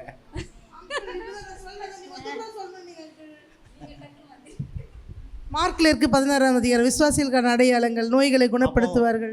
அப்போ ஆண்டவர் சொன்னார், ஒரு அதிசயத்தை தியானிக்கணும். என்னது? என் அதிசயங்களை தியானம் பண்ணி பாருங்கன்னு வசனங்குது. அப்போ எங்கெல்லாம் அதிசயம் நடந்ததோ அது குறித்து கொஞ்சம் டிஸ்கஸ் பண்ணி பேசணும். எப்படி இந்த கடல் வந்து பிளந்தார் ஆண்டவர், புரியுங்களா? அப்போ அது குறித்து டிஸ்கஸ் பண்ணும்போது அதுக்கு பேர் என்னது? தியானன்றாரு. அப்போது அதிசயமான காரியங்கள் வேதத்தில் எங்கெல்லாம் வந்தது? ஒரு சூரியன் நிற்க வைக்கிறாங்க. எப்படி நிற்க வச்சுருப்பாங்க சூரியனை? இயேசுவோடைய காலகட்டத்தில் சூரியன் என்ன பண்ணிச்சு? நின்றுச்சு. அது குறித்து கொஞ்சம் என்ன பண்ணோம்? யோசித்து, சிந்தித்து, நினைத்து அதை குறித்து டிஸ்கஸ் பண்ணோம் 4 பேர் உட்காந்து. அப்போ அந்த வசனங்கள்லாம் பொறுக்கி எடுத்து வேதத்துலேருந்து நீங்கள் உட்காந்து அதை அதிசயம் காரியங்களை தியானித்தீங்கன்னா அதிலேருந்து சில வெளிப்பாடெல்லாம் நமக்கு கொடுப்பார் ஆண்டவர். அப்போ அதிசயங்கள் எல்லாம் வேதத்துலேருந்து எங்கேருந்து கண்டுபிடிக்கணும், புரியுங்களா? லாசர் வந்து 4 நாள் பற்றி எழுப்புறாரு, அது ஒரு அதிசயம். அது புரியுங்களா?